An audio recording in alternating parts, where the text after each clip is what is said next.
ലോകം ശരിക്കും തീയിൽ ചവിട്ടി നിൽക്കുന്ന അതീവ ഗുരുതരമായ ഭൗമരാഷ്ട്രീയ സാഹചര്യത്തിലൂടെയാണ് ഇപ്പോൾ കടന്നു പോകുന്നത്. ഒരു വശത്ത് പശ്ചിമേഷ്യയിലെ ഹോർമുസ് കടലിടുക്കിൽ അമേരിക്കയുടെ അഭിമാനമായ അപ്പാച്ചെ ഹെലികോപ്റ്റർ തകർന്നതോടെ വാഷിംഗ്ടണും ടെഹ്റാനും തമ്മിൽ കനത്ത മിസൈൽ ഡ്രോൺ യുദ്ധം നടക്കുകയാണ്. ഈ 100 ദിവസത്തെ പോരാട്ടത്തിൽ ഇറാന്റെ ദേശീയ ജിഹാദും ആഗോള എണ്ണവിലയിലെ കുതിപ്പും ലോകത്തെ ശ്വാസം മുട്ടിക്കുകയാണ്. മറുവശത്ത് രണ്ടാം ലോക മഹായുദ്ധത്തിന് ശേഷം ഏറ്റവും കൂടുതൽ ആഭ്യന്തര രാജ്യാന്തര യുദ്ധങ്ങൾക്ക് സാക്ഷ്യം വഹിച്ച വർഷമായിട്ട് 2025 മാറിയെന്ന PIROയുടെ ഞെട്ടിക്കുന്ന റിപ്പോർട്ടും നമ്മുടെ മുന്നിലുണ്ട്. ഇതിനെല്ലാം പുറമെ മാറുന്ന ഈ ആഗോള യുദ്ധഭീഷണികൾക്കിടയിൽ തങ്ങളുടെ പരമാധികാരം സംരക്ഷിക്കാൻ ഇന്ത്യ ചരിത്രത്തിൽ ആദ്യമായിട്ട് 12 ആണവ വാർഹെഡുകൾ വിന്യസിച്ച തന്ത്രപരമായ വലിയൊരു ന്യൂക്ലിയർ പോളിസി ഷിഫ്റ്റ് നടത്തിയിരിക്കുകയാണ്. വൻ ശക്തികളുടെ ഈ വടംവലിയും ഭാരതത്തിന്റെ പുതിയ പ്രതിരോധ കോട്ടകളും ലോകത്തെ എങ്ങോട്ടേക്കാണ് നയിക്കുന്നത്? പരിശോധിക്കാം. വെൽക്കം ടു ലോക. പശ്ചിമേഷ്യ വീണ്ടും കനൽ വഴികളിലേക്ക് നീങ്ങുകയാണ്. ലോകത്തിലെ ഏറ്റവും വലിയ തന്ത്രപ്രധാന കപ്പൽ പാതകളിലൊന്നായ സ്ട്രെയിറ്റ് ഓഫ് ഹോർമുസിൽ അമേരിക്കയുടെ അപ്പാച്ചെ ഹെലികോപ്റ്റർ തകർന്നു വീണതിനെ തുടർന്ന് രൂപപ്പെട്ട കനത്ത സൈനിക സംഘർഷം പശ്ചിമേഷ്യ ഒരു പുതിയ യുദ്ധനിഴലിലേക്ക് തള്ളിവിട്ടിരിക്കുകയാണ്. വാഷിംഗ്ടണും ടെഹ്റാനും തമ്മിലുള്ള പതിറ്റാണ്ടുകളുടെ ശത്രുത കേവലം ഒരു നയതന്ത്ര യുദ്ധത്തിൽ ഒതുങ്ങാതെ നേരിട്ടുള്ള സൈനിക ഏറ്റുമുട്ടലുകളിലേക്ക് വഴിമാറുന്ന അതിഭീകരമായ കാഴ്ചയ്ക്കാണ് ഇപ്പോൾ ലോകം സാക്ഷ്യം വഹിക്കുന്നത്.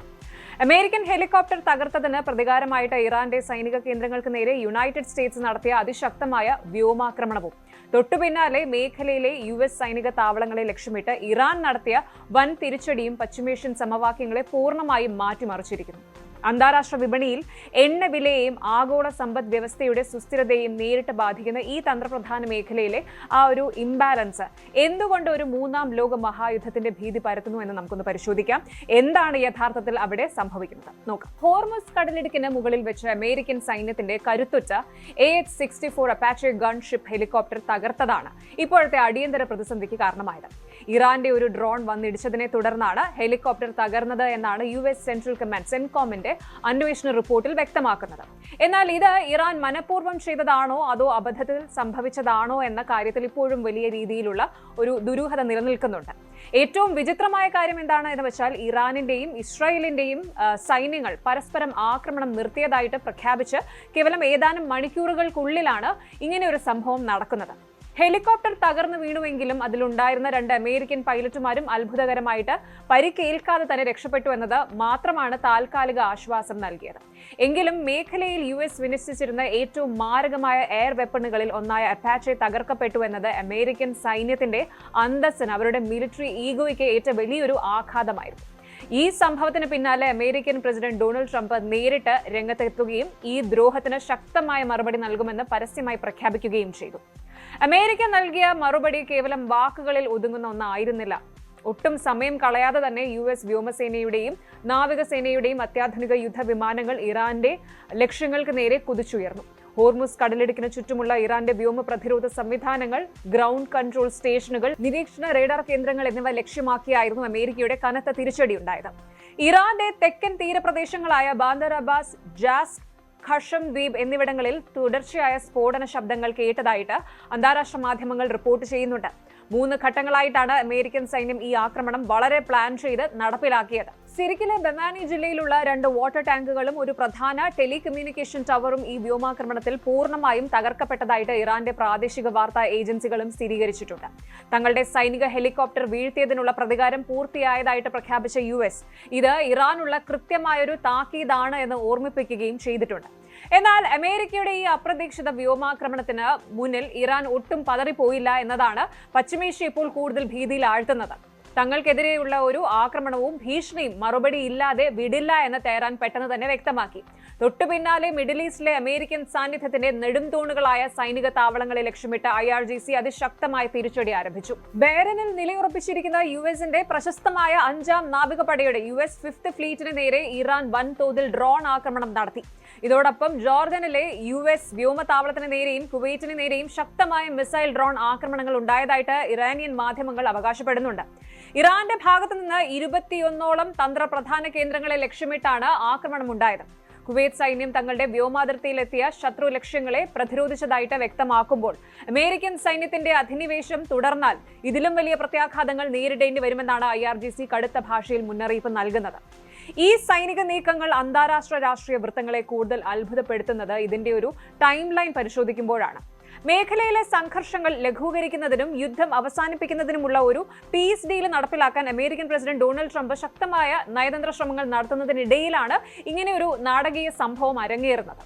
സാധാരണഗതിയിൽ സമാധാന ചർച്ചകൾ പുരോഗമിക്കുമ്പോൾ സൈന്യങ്ങൾ പിൻവാങ്ങാറാണ് പതിവ്. എന്നാൽ ഇവിടെ കാര്യങ്ങൾ നേരെ തിരിച്ചാണ് സംഭവിക്കുന്നത്. എങ്കിലും ഈ തിരിച്ചടികളും വ്യോമാക്രമണങ്ങളും നിലവിൽ നടക്കുന്ന സമാധാന ചർച്ചകളെ ബാധിക്കില്ല എന്നാണ് ട്രംപ് ഭരണകൂടം വിശ്വസിക്കുന്നതെന്ന് വൈറ്റ് ഹൌസ് വൃത്തങ്ങൾ വ്യക്തമാക്കുന്നുണ്ട്. നയതന്ത്ര ചർച്ചകളും സൈനിക പ്രതിരോധവും ഒരേ സമയം മുന്നോട്ട് കൊണ്ടുപോകുന്ന അമേരിക്കയുടെ ഈ ഒരു ഇരട്ടത്താപ്പ് തന്ത്രം എത്രത്തോളം വിജയിക്കുമെന്നതിൽ അന്താരാഷ്ട്ര നിരീക്ഷകർക്ക് കടുത്ത സംശയമുണ്ട്. കനത്ത സൈനിക നാശനഷ്ടങ്ങൾക്കിടയിൽ ഇരുപക്ഷവും ഇനി എത്രത്തോളം വിട്ടുവീഴ്ചയ്ക്ക് തയ്യാറാകുമെന്നത് കണ്ടു തന്നെ അറിയണം. ഈ പുതിയ സംഘർഷത്തിന്റെ ആ ഒരു യഥാർത്ഥ കാരണം മനസ്സിലാക്കണമെങ്കിൽ ഈ ഹോർമുസ് കടലിടുക്കിന്റെ ചരിത്രപരവും ഭൗമശാസ്ത്രപരവുമായിട്ടുള്ള പ്രാധാന്യം നമ്മൾ തിരിച്ചറിയണം. ഫെബ്രുവരിയിൽ തുടങ്ങിയ യുദ്ധത്തിന്റെ പശ്ചാത്തലത്തിൽ ഇറാൻ ഹോർമുസ് കടലിടുക്ക് പൂർണ്ണമായും അടച്ചിട്ടിരിക്കുകയായിരുന്നു. ഇതിന് മറുപടിയായിട്ട് ഏപ്രിൽ പകുതിയോടെ യുഎസും ഈ പാതയിൽ ഒരു നാവിക ഉപരോധം ഏർപ്പെടുത്തി. ലോകത്തിൽ ഉൽപ്പാദിപ്പിക്കപ്പെടുന്ന ക്രൂഡ് ഓയിലിന്റെ വലിയൊരു ശതമാനവും കടന്നുപോകുന്ന ഈ ഇടുങ്ങിയ കടലിടുക്കിൽ ഏർപ്പെടുത്തിയ ഉപരോധം ഇത് ലംഘിക്കുന്ന കപ്പലുകളെ ഇരുവിഭാഗവും നിരന്തരം ആക്രമിച്ചിരുന്നു. ഈ വിലക്കുകൾ ലംഘിച്ച് മുന്നോട്ട് പോകുന്ന കപ്പലുകളെ നിരീക്ഷിക്കാനും ലക്ഷ്യം വെക്കാനുമാണ് അമേരിക്ക തങ്ങളുടെ അത്യാധുനിക അപ്പാച്ചെ ഹെലികോപ്റ്ററുകൾ ഇവിടെ വിന്യസിച്ചിരുന്നത്. മുൻകാലങ്ങളിൽ അമേരിക്കയുടെ 30ഓളം MQ-9 റീപ്പർ ഡ്രോണുകളും അതുപോലെ FA-18, F-35 യുദ്ധവിമാനങ്ങളും ഇറാൻ വെടിവെച്ചിട്ടുണ്ടെങ്കിലും ഈ മേഖലയിൽ ഒരു അപ്പാച്ചെ ഹെലികോപ്റ്റർ വീഴുന്നത് ഇത് ആദ്യമായിട്ടാണ്. ഇത് പശ്ചിമേഷ്യയിലെ സൈനിക സന്തുലിതാവസ്ഥയിൽ വന്ന വലിയൊരു മാറ്റത്തെയാണ് കാണിക്കുന്നത്. വാഷിംഗ്ടണും ടെഹ്റാനും തമ്മിലുള്ള ഈ നേരിട്ടുള്ള ഏറ്റുമുട്ടൽ കേവലം പശ്ചിമേഷ്യയിൽ മാത്രം ഒതുങ്ങി നിൽക്കുന്നില്ല. ബഹ്റൈൻ, ജോർദാൻ, കുവൈത്ത് തുടങ്ങിയ രാജ്യങ്ങളിലേക്ക് യുദ്ധത്തിന്റെ കനലുകൾ പടരുന്നത് ആഗോള സുരക്ഷയ്ക്ക് തന്നെ വലിയ ഭീഷണിയാണ്. എണ്ണക്കപ്പലുകളുടെ സുരക്ഷിതമായ യാത്ര തടസ്സപ്പെടുന്നത് ലോകമെമ്പാടും പെട്രോളിയം ഉൽപ്പന്നങ്ങളുടെ വില കുതിച്ചുയരുന്നതിനും കടുത്ത സാമ്പത്തിക പ്രതിസന്ധിക്കും കാരണമാകും. ലോകരാഷ്ട്രങ്ങൾ ഒത്തൊരുമിച്ച് നയതന്ത്രപരമായ ചർച്ചകളിലൂടെ പ്രശ്ന പരിഹാരത്തിന് ശ്രമിച്ചില്ല എങ്കിൽ ഈ പ്രാദേശിക സംഘർഷം നിയന്ത്രണാതീതമായ ഒരു ആഗോള യുദ്ധത്തിലേക്ക്, അതായത് ഒരു മൂന്നാം ലോക മഹായുദ്ധത്തിലേക്ക് വഴിമാറാൻ അധിക സമയം വേണ്ടിവരില്ല. അമേരിക്കൻ സൈന്യത്തിന്റെ സാന്നിധ്യവും ഇറാന്റെ പതറാത്ത പ്രതിരോധവും തമ്മിൽ ഈ ഒരു വടംവലിയിൽ ഒടുവിൽ ഇല്ലാതാകുന്നത് ലോകത്തിന്റെ സമാധാന അന്തരീക്ഷമായിരിക്കും. പരസ്പരമുള്ള ഭീഷണികൾ അവസാനിപ്പിച്ച് യുദ്ധത്തിന്റെ പാത വെടിഞ്ഞ് നയതന്ത്രത്തിന്റെ മേശയിലേക്ക് ഇരു രാജ്യങ്ങളും മടങ്ങിയെത്തുക എന്നത് മാത്രമാണ് ഈ മഹാദുരന്തം ഒഴിവാക്കാനുള്ള ഏക പോംവഴി. ലോക ചരിത്രത്തെയും പശ്ചിമേഷ്യൻ സമവാക്യങ്ങളെയും പൂർണ്ണമായിട്ട് മാറ്റിമറിച്ചുകൊണ്ട് US-ഇസ്രായേൽ സഖ്യവും ഇറാനും തമ്മിലുള്ള നേരിട്ടുള്ള ആ ഒരു മഹായുദ്ധം 100 ദിവസങ്ങൾ പിന്നിട്ടിരിക്കുകയാണ്. കഴിഞ്ഞ ഫെബ്രുവരി 28-ന് ആരംഭിച്ച് ജൂൺ ആദ്യ വാരത്തോടെ 100 ദിവസം പൂർത്തിയാക്കിയ ഈ സൈനിക സംഘർഷം ലോക ചരിത്രത്തിലെ തന്നെ ഏറ്റവും പ്രവചനാതീതമായിട്ടുള്ള ഒരു ഘട്ടത്തിലൂടെയാണ് ഇപ്പോൾ കടന്നു പോകുന്നത്. ഈ 100 ദിവസത്തെ കനത്ത പോരാട്ടത്തെക്കുറിച്ച് ഇറാൻ പാർലമെന്റ് സ്പീക്കറും ചീഫ് നെഗോഷിയേറ്ററുമായിട്ടുള്ള മുഹമ്മദ് ബഗർ ഗാലിബാഫ് നടത്തിയ ഒരു പ്രസ്താവനയാണ് ഇപ്പോൾ ആഗോള മാധ്യമങ്ങളിൽ വൻ ചർച്ചയായിരിക്കുന്നത്. അക്രമകാരികളായ ചെന്നായ്ക്കളുടെ താടിയെല്ലുകളിൽ നിന്ന് ഇറാന്റെ ജീവരക്തത്തെ മോചിപ്പിച്ച ദേശീയ ജിഹാദ് എന്നാണ് അദ്ദേഹം ഈ ഒരു 100 ദിവസത്തെ പോരാട്ടത്തെ വിശേഷിപ്പിച്ചത്. ഗാലിബാഫിന്റെ ഈ വാക്കുകൾ കേവലം ഒരു പൊളിറ്റിക്കൽ സ്റ്റേറ്റ്മെന്റ് മാത്രമല്ല, മിഡിൽ ഈസ്റ്റിൽ രൂപപ്പെട്ടിരിക്കുന്ന ഭീകരമായ യുദ്ധവ്യവസ്ഥയുടെയും ഇറാൻ ജനത നേരിടുന്ന സങ്കീർണമായ പ്രതിസന്ധികളുടെയും ഒരു റിയാലിറ്റി കൂടിയാണ് കാണിക്കുന്നത്. ആധുനിക ചരിത്രത്തിൽ ഇതിനു മുൻപ് കണ്ടിട്ടില്ലാത്ത വിധം ലോക സമ്പദ് വ്യവസ്ഥയെയും ആഗോള രാഷ്ട്രീയത്തെയും തകിടം മറിച്ചുകൊണ്ട് ഈ ഒരു യുദ്ധം അതിന്റെ 100ാം ദിവസവും ഒരു വഴിത്തിരിവില്ലാതെ തുടരുകയാണ്. എന്താണ് ഈ 100 ദിവസത്തിനിടയിൽ അവിടെ സംഭവിച്ചത് എന്ന് നോക്കാം. ഈ 100 ദിവസത്തെ യുദ്ധത്തിന്റെ തുടക്കം തന്നെ ലോകത്തെ ഞെട്ടിച്ചുകൊണ്ടായിരുന്നു എന്ന് നമുക്കറിയാം. ഇറാന്റെ പരമോന്നത നേതാവ് ആയത്തുള്ള അലി ഖമേനിയുടെ വധത്തിലേക്ക് നയിച്ച പ്രാരംഭ വ്യോമാക്രമണങ്ങൾ ഇറാന്റെ ഭരണകൂടത്തെ പൂർണ്ണമായും തകർക്കുമെന്നാണ് US-ഇസ്രായേൽ സഖ്യം ശക്തമായിട്ട് കണക്ക് കൂട്ടിയിരുന്നത്. ചരിത്രം പരിശോധിച്ചാൽ നമുക്കറിയാം, ഇത്തരം അപ്രതീക്ഷിത ഭരണ നേതൃത്വ ശൂന്യതകൾ രാജ്യങ്ങളെ ആഭ്യന്തര യുദ്ധങ്ങളിലേക്കും പൂർണ്ണമായ തകർച്ചയിലേക്കും നയിക്കാറുണ്ട്.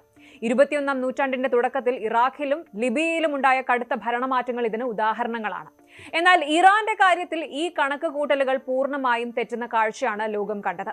രാജ്യത്തിന്റെ തലപ്പത്തുണ്ടായ വലിയ ആഘാതത്തെ അതിജീവിച്ച് ഇറാന്റെ ഭരണ സംവിധാനവും സൈന്യവും ഇപ്പോഴും രാജ്യത്തിന്മേൽ പൂർണ്ണമായ നിയന്ത്രണം നിലനിർത്തുന്നുണ്ട്. ഇത് ഗാലിബാഫ് സൂചിപ്പിക്കുന്നത് പോലെ ഇറാൻ ജനതയുടെ ആത്മവിശ്വാസം വർദ്ധിപ്പിക്കുകയും ശത്രുപക്ഷത്തെ കടുത്ത ആശങ്കയിലാഴ്ത്തുകയും ചെയ്യുന്ന ഒന്നായിട്ട് മാറി.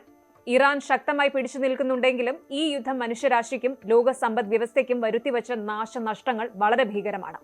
അന്താരാഷ്ട്ര മാധ്യമമായ അൽ ജസീറ പുറത്തുവിട്ട ഏറ്റവും പുതിയ കണക്കുകൾ പ്രകാരം ആയിരക്കണക്കിന് ആളുകൾക്കാണ് ഇതിനകം ജീവൻ നഷ്ടപ്പെട്ടത്.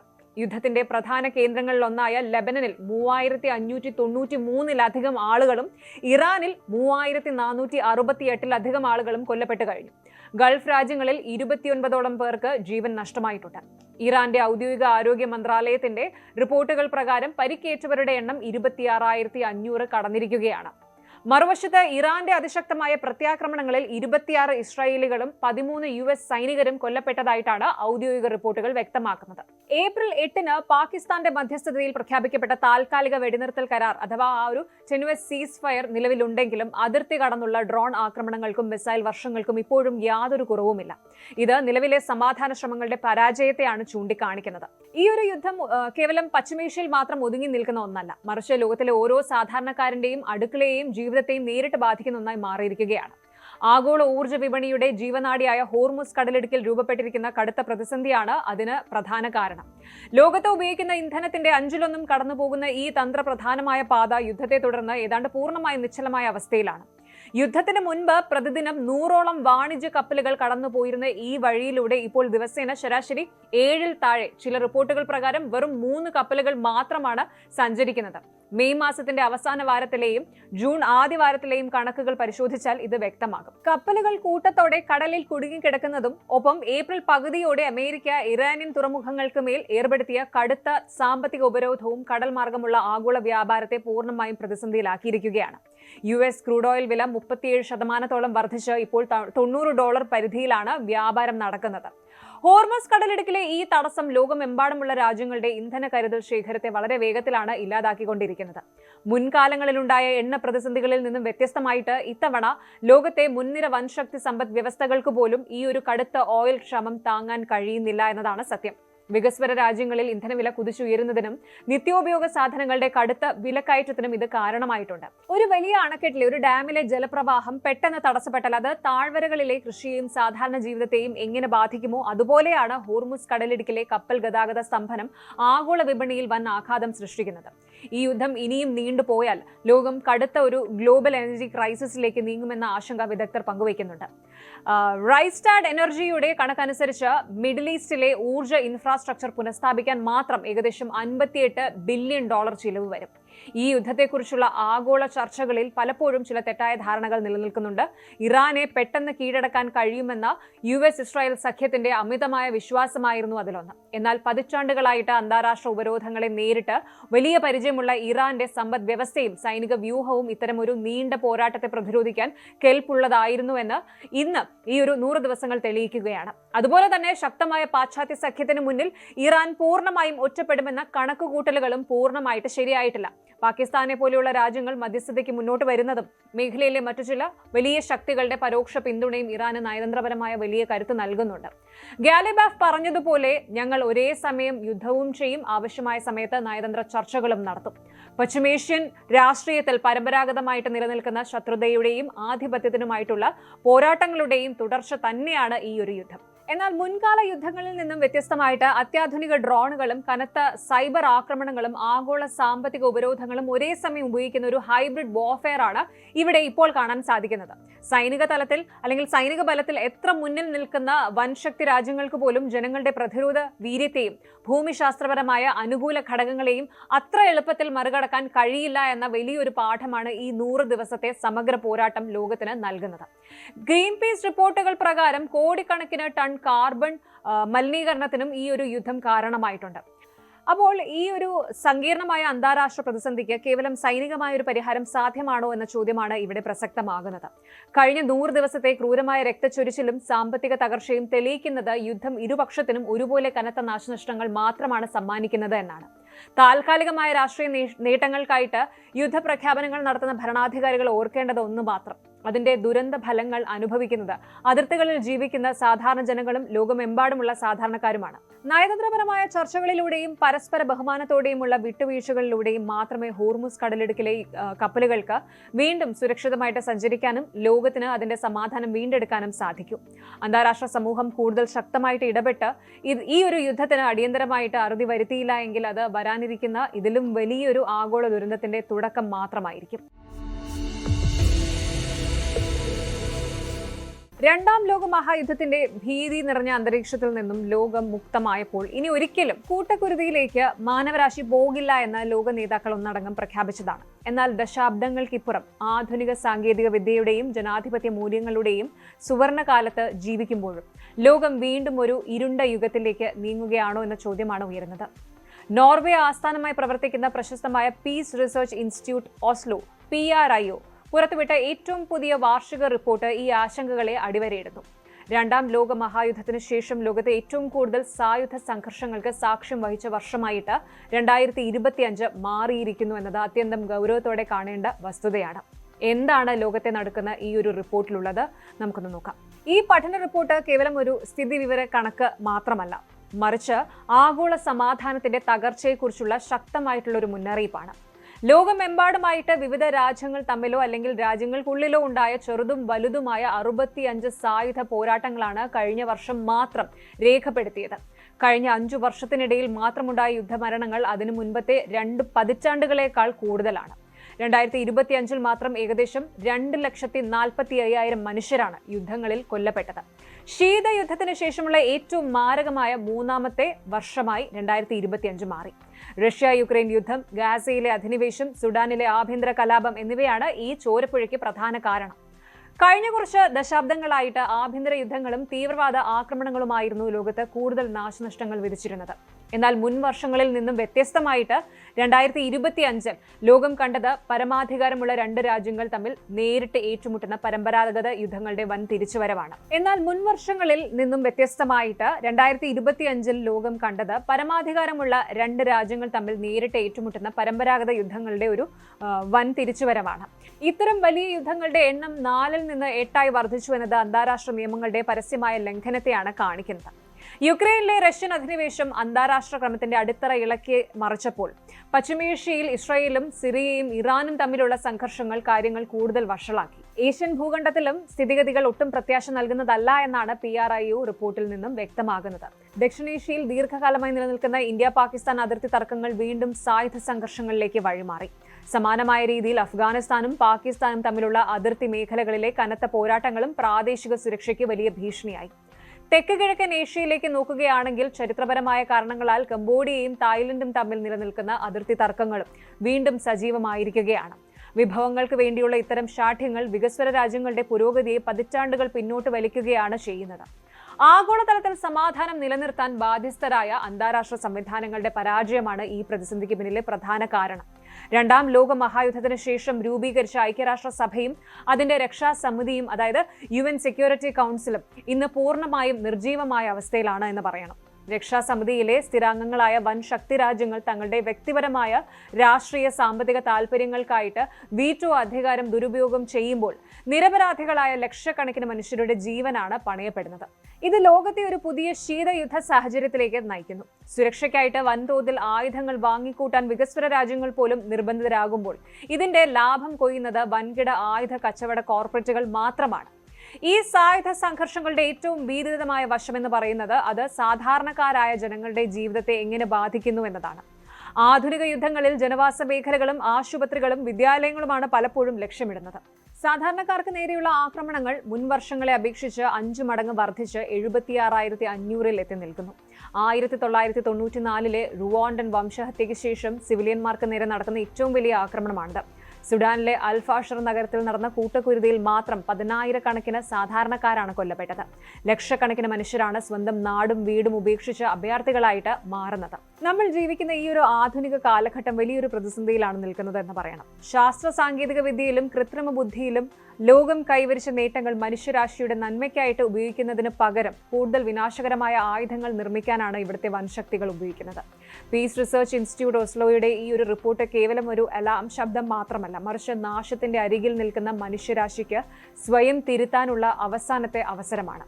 ലോകം വീണ്ടും ഒരു മഹായുദ്ധത്തിലേക്ക് വീണു പോകാതിരിക്കാൻ അന്താരാഷ്ട്ര സമൂഹം ഒന്നിച്ചു നിൽക്കുകയും ഐക്യരാഷ്ട്രസഭയെ പുനരുജ്ജീവിപ്പിക്കുകയും ചെയ്യേണ്ടത് ഇന്നത്തെ കാലഘട്ടത്തിന് അനിവാര്യമാണ്. ഇന്ത്യയുടെ ആണവ നയത്തിൽ വിപ്ലവകരവും ചരിത്രപരവുമായ ഒരു വലിയ മാറ്റം സംഭവിച്ചിരിക്കുന്നു എന്ന ഞെട്ടിക്കുന്ന വാർത്തയാണ് ഇപ്പോൾ അന്താരാഷ്ട്ര തലത്തിൽ വലിയ ചർച്ചകൾക്ക് വഴിവെച്ചിരിക്കുന്നത്. തങ്ങളുടെ ആണവ ചരിത്രത്തിൽ ആദ്യമായിട്ട് ഇന്ത്യ 12 ന്യൂക്ലിയർ വാർഹെഡുകൾ നേരിട്ട് വിന്യസിച്ചതായി ആഗോള ആയുധ നിരീക്ഷണ സംഘടനയായ Stockholm international peace research institute SIPRI വ്യക്തമാക്കുന്നു. സമാധാനകാലത്ത് ആണവ വാർഹെഡുകളും അവ തൊടുത്തുവിടാനുള്ള മിസൈൽ സംവിധാനങ്ങളും വെവ്വേറെ സൂക്ഷിക്കുക എന്നതായിരുന്നു ഇന്ത്യ ഇതുവരെ കർശനമായിട്ട് പിന്തുടർന്നു പോന്നിരുന്ന പരമ്പരാഗത തത്വം. എന്നാൽ ശത്രുരാജ്യങ്ങളിൽ നിന്നുള്ള വെല്ലുവിളികളും മാറിയ ഭൗമരാഷ്ട്രീയ സാഹചര്യങ്ങളും കണക്കിലെടുത്ത് ഇന്ത്യ തങ്ങളുടെ പ്രതിരോധ തന്ത്രങ്ങളിൽ വലിയൊരു പോളിസി ഷിഫ്റ്റ് നടത്തിയിരിക്കുകയാണ്. സിപ്രിയുടെ ഏറ്റവും പുതിയ വാർഷിക റിപ്പോർട്ടിലാണ് ഇന്ത്യയുടെ ഈ ഒരു നിർണായക നീക്കത്തെക്കുറിച്ചുള്ള വിവരങ്ങൾ പുറത്തുവിട്ടിരിക്കുന്നത്. എന്താണ് ഇതിന് പിന്നിലെ യഥാർത്ഥ കഥ പരിശോധിക്കാം. സിപ്രി പുറത്തുവിട്ട ഏറ്റവും പുതിയ കണക്കുകൾ പ്രകാരം ഇന്ത്യയുടെ പക്കൽ ഇപ്പോൾ ആകെ 190 ആണവായുധങ്ങളുണ്ട്. തൊട്ടു മുൻപത്തെ വർഷത്തെ അപേക്ഷിച്ച് 10 ആണവായുധങ്ങളുടെ വർധനവാണ് ഭാരതം കൈവരിച്ചിരിക്കുന്നത്. ഈ ആകെ ആയുധങ്ങളിൽ നിന്നാണ് 12 എണ്ണം ഇന്ത്യ സജീവമായ വിന്യാസത്തിനായിട്ട് മാറ്റി സൂക്ഷിച്ചിരിക്കുന്നത്. മുൻകാലങ്ങളിൽ ഇന്ത്യയുടെ ആണവ ശേഖരം പൂർണ്ണമായും ഒരു കരുതൽ ശേഖരമായിട്ട് മാത്രമാണ് ആഗോള ഏജൻസികൾ വിലയിരുത്തുന്നത്. സമാധാനകാലത്ത് മിസൈലുകളിൽ നേരിട്ട് ആണവായുധങ്ങൾ ഘടിപ്പിച്ചു വെക്കാതെ ഇന്ത്യയുടെ പരമ്പരാഗത ശൈലിയിൽ നിന്നുള്ള വലിയൊരു മാസ് പിന്മാറ്റമാണിത്. കാനസ്റ്റർ അധിഷ്ഠിത മിസൈലുകളുടെ വികസനവും കടലിൽ നിന്നുള്ള ആണവ പ്രതിരോധ ദൗത്യങ്ങൾ ശക്തമാക്കിയതുമാണ് ഇത്തരമൊരു മാറ്റത്തിലേക്ക് ഇന്ത്യയെ നയിച്ചതെന്ന് ഡിഫൻസ് എക്സ്പേർട്സ് ചൂണ്ടിക്കാണിക്കുന്നുണ്ട്.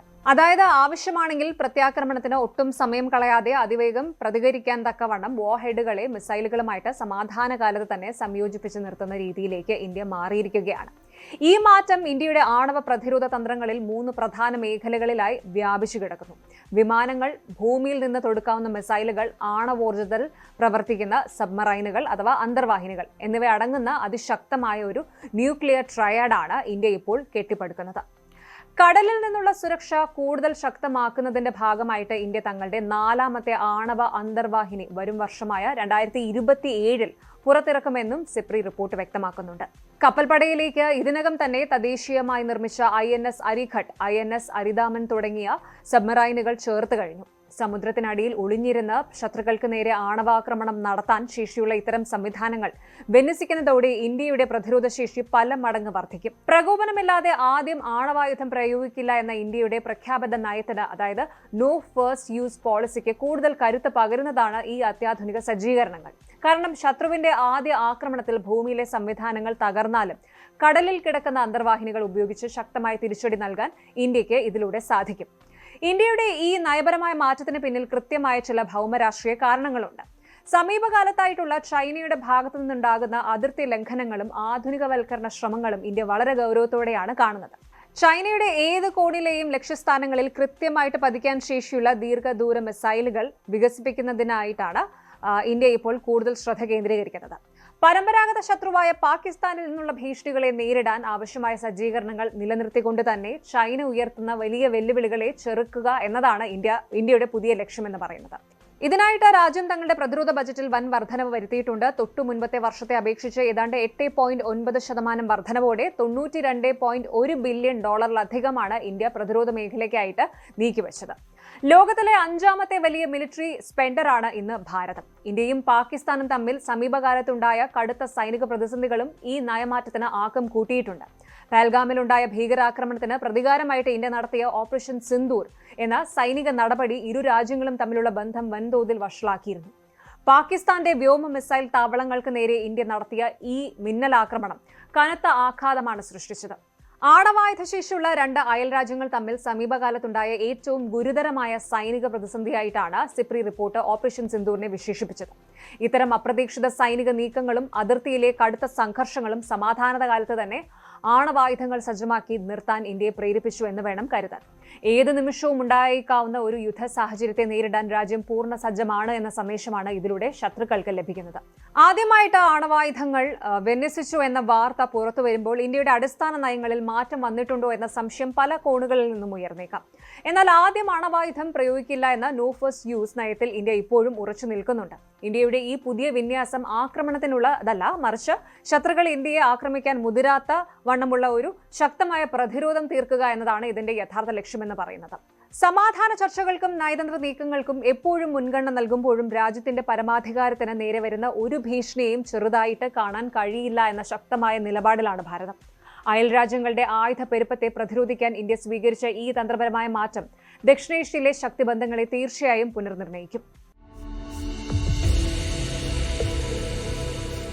വളരെയധികം ഭീതി പരത്തുന്ന യുദ്ധവാർത്തകൾ കേൾക്കുമ്പോഴും ലോകം ഒരു പൂർണ്ണമായ വിനാശത്തിലേക്ക് വീണു പോകില്ല എന്ന ശുഭപ്രതീക്ഷ തന്നെയാണ് നമ്മൾ വെച്ചുപുലർത്തേണ്ടത്. ചരിത്രത്തിൽ ഇതിലും വലിയ പ്രതിസന്ധികളെയും അതുപോലെ ശീതയുദ്ധങ്ങളെയും അതിജീവിച്ച പാരമ്പര്യം മാനവരാശിക്കുണ്ട്. ഇന്ത്യ ഉൾപ്പെടെയുള്ള വൻ ശക്തികൾ ആണവായുധങ്ങൾ സജ്ജമാക്കുമ്പോഴും അത് യുദ്ധം ചെയ്യാനല്ല, മറിച്ച് ശത്രുക്കളെ പ്രതിരോധിക്കാനും സമാധാനം നിലനിർത്താനുമാണ് ലക്ഷ്യമിടുന്നത്. യുദ്ധപ്രഖ്യാപനങ്ങൾ നടത്തുന്ന ഭരണാധികാരികൾ ഒടുവിൽ നയതന്ത്ര ചർച്ചകളുടെ മേശപ്പുറത്തേക്ക് തന്നെ മടങ്ങേണ്ടി വരും. ഐക്യരാഷ്ട്രസഭയെ പുനരുജ്ജീവിപ്പിച്ചും പരസ്പര ബഹുമാനത്തോടെയുള്ള ഡിപ്ലോമാറ്റിക് ചർച്ചകളിലൂടെയും ഹോർമുസ് കടലിടുക്കിലും അതുപോലെ ലോകത്തിന്റെ മറ്റ് അതിർത്തികളിലും സമാധാനത്തിന്റെ വെള്ളരിപ്രാവുകൾ വീണ്ടും പറന്നുയരുമെന്ന് നമുക്ക് പ്രത്യാശിക്കാം. Good night.